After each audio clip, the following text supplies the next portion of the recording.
Recently, Transjakarta opened the 1W, connecting Block M with Ancol. So because I'm from Tangerang and I imagine Block M Terminal Platform 5 is a bit claustrophobic from having to deal with 3 of the most overcrowded Pramono era regional lines, I'm riding the 1W from Petamburan. From there, this brand new Chongtong bus immediately went into the highway all the way to Ancol. Because this is 12 noon on a Monday, traffic was relatively light, though the bus was driven at a very leisurely pace, not exceeding 65 kilometers per hour, while everyone else is doing around 80. Still, I did the maths. 14 kilometers in 20 minutes is an average speed of 41 kilometers per hour. Considering that the BRT standard only demands 20, and both MRT Jakarta and LRT Jabodebek only manage around 30, that's pretty good. Though also to be expected when you're only riding the highway part of the line. The trip back was a bit less great as I left at rush hour. The bus departed Ancol at 4:36, it reached Petamburan at 5:24, and Bundaran Senayan at 5:38.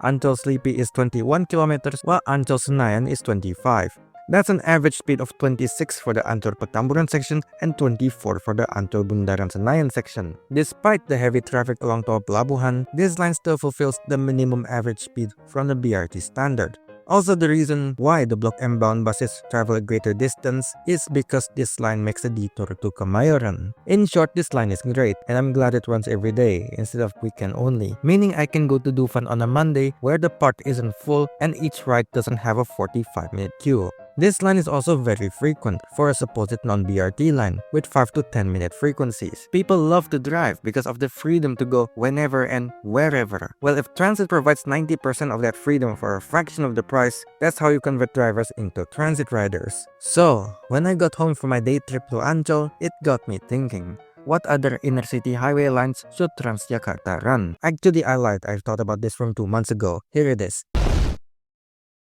So let me explain myself, and my proposal has changed a bit, so what I'm going to say here and what's in the map is slightly different.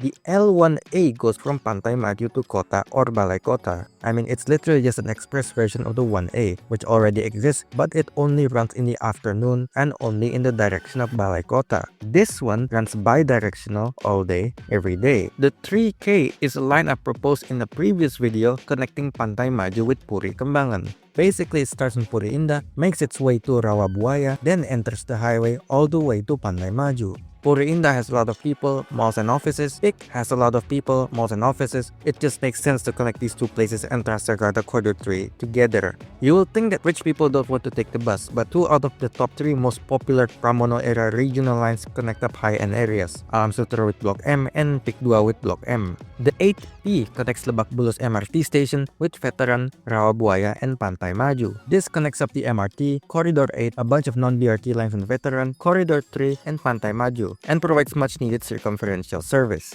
My original idea is to connect this line to Kalideras, but I think PIC has more ridership potential. Now yes, all these lines I've mentioned so far all stopped in Pantai Indah Kapuk. This is deliberate because PIC is both conveniently located in Jakarta's northwest corner and is full of major trip generators. The T31 is usually first or second out of all the Pramono era regional lines in terms of ridership, regularly seeing 6,000 passengers a day. PIC has the potential to be the next Kampung Rambutan without the ticket scalpers, aka Calo. Other suggestions includes the 3M, connecting Puri Indah, Kebun Jeruk via the highway, and I propose Block M as the terminus, but considering how overloaded Block M has become, I think Petamburan or Grogol are also appropriate terminuses. I also see Puri Indah as having great potential to be a bus terminal due to its location being in the intersection between the Jakarta Merah and the first outer ring road highways. The L4H connecting Ragunan, Pasar Rebo, UNJ, and Pulau Gadung Terminal. This is just the express highway going version of the 4H with great potential for both weekday and weekend ridership because it connects to a very big university and a very big zoo. Extending the 7V all the way to Lebak Bulus with buses using the Pondok Pinang TMII highway between Pasar Rebo and Lebak Bulus or Fatmawati. This is one way to fill up the oftentimes empty 7V buses and reduce the burden on the 7A and S22. The 11E is a line that usually only runs during the Lebaran holidays, connecting Pulo Gadung Terminal with Lebak Bulus. And I've heard some say it has poor ridership. Well, there's one way to fix that. Make it stop at the densely populated area of Jati Asih, where you can also transfer to the B41. Now run it all day, every day. The L12 starts in Penjaringan, enters tol Pelabuhan, exits and merges with Corridor 10 in Wali Kota Jakarta Utara. From there, buses could continue all the way to Tanjung Priok, or turn around to Sundar Kelapa Gading, or even head to Mall Kelapa Gading, or Pulo Gadung. Either way, this is an express version of the notoriously slow and winding Corridor 12. These inner-city express routes provide more direct connections between important destinations, reducing the amount of times people need to transfer. What I've learned about talking to people in real life about transit is that people really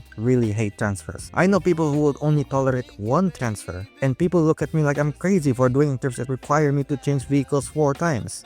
Dear Governor Pramono Anung and Transjakarta's management, if you're watching this video, please consider my suggestions.